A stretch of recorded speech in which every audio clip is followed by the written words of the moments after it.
سه پیغمبر انطاکیه و مدائین آمدن، مردم را دعوت کردند. مردم پیغمبرها را با سنگ و چوب زده سر کردند. این پیغمبرها از تپه بلند رفتن یا نگاه کردن و دعای بد کردن سرزمینه. ناگهان یه مرد از بین همون شهر دوید، گوی مردم بیای گوی اینا پیغمبرای خدا پیوست شوی. اینه بین که از بین همون قوم گمراه، شهر گمراه با یک کس خدا جدا کرده بود. خداوند از میان کافر مسلمان خلق میکنه، از میان مسلمان به ایمان. و همین برادرو خدای ده ظلم جبر نمیکنه، نیت ها و اختیارا بده. می آدم نیتش بده، نمی بیایه دور میگرده تا دور شده میره. یا آدم نیتش خوبه، آمدن میگیره همین تا اصلاح میشه، خوب میشه میره تا ای قفای هدایت نشه، هدایت نمیابی.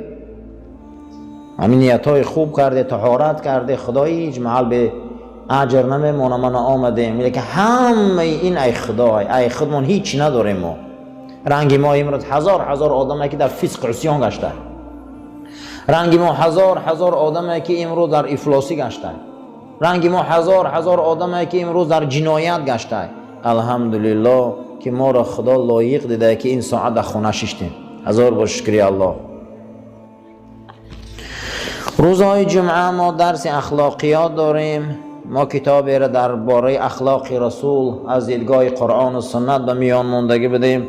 المبحث الثانی، مبحث دوم و بحث دوم، فضائل الخلق الحسنی، درباره نشانه های نیک اخلاق خوب. همه اخلاق خوب چی نشانه داره؟ هرچی بخدش فیض داره، هرچی بخدش چی داشته؟ فیض. شما از آدم خوب فیض میگیری، ای آدمی بد فیض گرفته نمیشه، ای وی فیضی بد میگیری. یک از صحابه های رسول اکرم صلی الله علیه و سلم حدیث در امام مسلم روایت میکنه که من بالای اسب سوار میشدم، دلم میشورید، هیچ بالای اسب سوار شدن نمیتونستم. یه روز پیش پیغمبر خدا آمدم که حضرت یک اسب بازار خریدین و من امر کردن که سوار شو. من حضرت من دلم میشوره، من بالای اسب برام میپرتم. اگر شما امروز آدما رو دیدگی باشه در ماشین سوار شدن نمیتونن، بسیار آدما دلشون میشوره. من خصوصا من عادتم خیلی داشتم در ماشین یا در همین پاییز و در همین چیا من زیاده از 5 کیلومتر دلم میشورید نمیتونستم. این صحابه در اسب نمیتونسته، گفته که دلم میشوره. میگه جناب پیغمبر میگه اگه نگاه کردن در چهره مبارکشان، میگه چهره‌ام دم خیلی نگاه کردن و بعد از اون میگه همین پنجهش گرفتن در بالای قفس سینه موندن، همین دستشون گرفتن میگه در بالای قفس سینه موندن، میگه اندک آرام گرفتن. حدیث در امام مسلمه، کم ترک آرام گرفتن، میگه آرام. بعد از اون دستشون گرفتن که سوار شو. گو من زمینی فارس به همین اسبا گرفتم دیگه دلم نشورید. یعنی که از آدم با آدم فیض میگذره. بزرگار دیدگی دست آدم میقپن میتمیستن، اگر دیدگی باشه سری آدم دستشون میمونن دعا میخونن، فیض میگذره آدم ده. یک اپرات کم کودک که معلوم میکنه چند ماهه خدایی که آدم خلق کرده این ندارم قدرت بکنه. یک اپراتک شکم آدم معلوم میکنه کودک چند ماهه.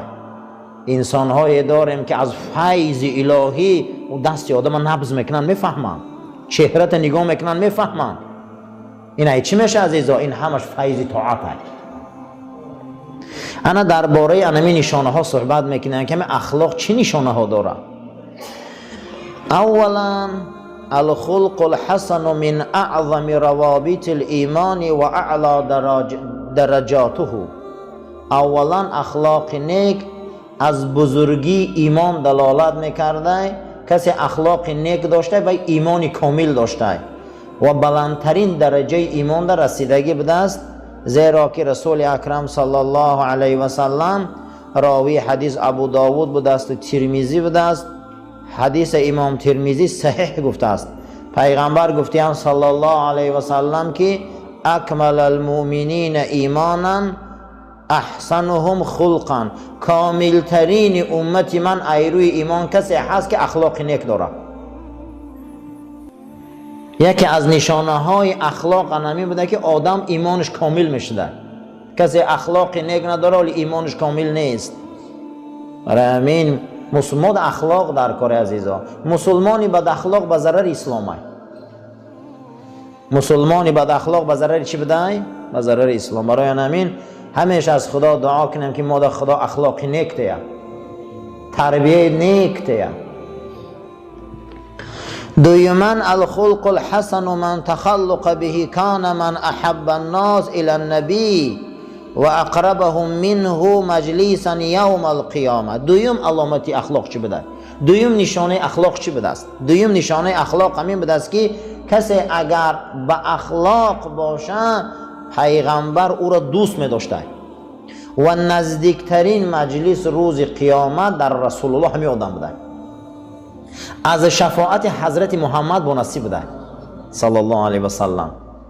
حدیث روایت کرده است امام ترمذی، حدیث روایت کرده است امام بخاری، حدیث امام مسلم روایت کرده است در حیات صحابه. چی بده است؟ ان من احبکم الی و اقربکم منی مجلسا یوم القیامت احاسنکم اخلاقا. پیغمبر خدا صلی الله علیه و سلم گفتند که دوست داشته ترین امت در روز قیامت به من و نزدیکترین امت در روز قیامت گروه و مجلس شفاعتش کسی هست که اخلاق نیک داره. فردا کسی به پیغمبر نزدیک میشده ایروی اخلاق، ایروی اخلاق به رسول اکرم نزدیک میشده. پیغمبر هم از همین آدم بد اخلاق بیزار بوده است. شفاعت پیغمبر دور بوده از آدم بد اخلاق. در یک روایت دیگر رسول اکرم گفتند که ان الله یبغض الفاحش البذیء. پروردگار دشمن گرفته آدم بد زبانه. آدم بد زبان دشمن خدا بوده است. حدیث امام مسلم روایت میکنه. ثالثاً سیوم علامت اخلاق چی بوده است؟ الخلق الحسن یجعل المسلم من خیار الناس مطلقاً. کسی اگر اخلاق داشته باشه در بین خلق خدا جدا کرده های خدا بدیم. من خدا میگم جدا کرده های، جدا کرده ها ایروی اخلاق بدیم. حدیث امام بخاری روایت کردگی بوده است، امام مسلم روایت کردگی بوده است، حدیث صحیح گفتیم. رسول اکرم صلی الله علیه و سلم در اینجا گفتیم ان من خیارکم احسنکم اخلاقا. بهترین شما در بین مسلمان ها مطلقاً با اخلاق ترین شماست. آدم کدام جا درجه میگیره نزد خدا ایروی اخلاق. پیغمبر ما را راه گشتنش اخلاق بوده است. ایروی راه گشتنش آدما راحت میکردن. رسول اکرم ده پیغمبر قدم میزد میگه ما قفاش نگاه میکردیم راه گشتن رسول اکرم تربیت بود، نان خوردنش تربیت بود. یگان انسان در تاریخ رنگ رسول اکرم ثبت شدگی نبوده. از روزی به دنیا آمدنش تا مردنش همش نوشته بودیم. حتی خوش خستنش، آخریش، خنده هاش، میجه زدناش، یگان انسان چنین رسول اکرم نوشته شدگی نبوده تاریخ ده. و وعده بده که تا قیامت هم خیلی آدم یافت نمیشه. همین برای همین رسول اکرم ما ده الگوان نمونه زندگی مونه. ما ده چی در کار نمونه زندگی را یک کس دیگه میگیریم؟ یا آدم در زندگی و مثال میبیارن. و نمونه زندگی ما حضرت محمد است صلی الله علیه و سلم. ده چی در کار یک روشن فکر، یک تاریخچی، یک پلیتولوگ، یک فیلسوف کیم چی گفته؟ خامران ارسطو این گفته، بقراط این گفته، سقراط این گفت. الگوی نمونه من حضرت محمد است صلی الله علیه و سلم. من دیگه چی لازم همین دنیا؟ هیچ کس در زندگی مثال نبیاره غیر رسول اکرم. خدا میگه لقد كان في رسول الله اسوة حسنة لمن كان يرجو الله واليوم الاخر. کسی میخواه که فردا خدا قتی واخره و قیامتش آباد باشه کاپی زندگی را ای حبیبی من گیره. تمام دیگه. برای هیچ کس در زندگی تو مثال نبیاره فلانی این کرد و فلانی این ماند و فلانی خیلی فلانی خیلی. الگوی زندگی ما حضرت محمد است.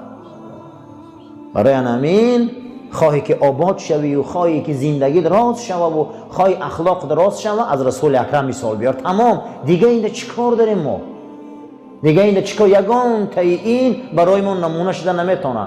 برای چی نمونه شده نمیتونه؟ قرآن میگه اطیعوا الله و اطیعوا رسول. اطاعت من نکنه، اطاعت رسول مکنه. بعد از اون میگن چی باخی اطاعت دیگه آدم نکنیم، اطاعت رسول شکنیم. رسول الله یگان بار جنایت کردگی نبوده، یگان بار پیغمبری ما گناه کردگی نبوده. حتی قرآن میگه لا ینطق عن الهوا، زبان رسول اکرم جنایت کردگی نبوده. یعنی زبان رسول الله یگان بار گناه نکردیم. ما داریم هم آدمی که زبانش گناه نکرده باشه. ما چخیل قفای وی روون. آدمی که زبانش گناه داره ما چخیل قفای وی روون. ما باید اخلاق و تمیز و ادراک مونه همیشه از رسول اکرم گیریم.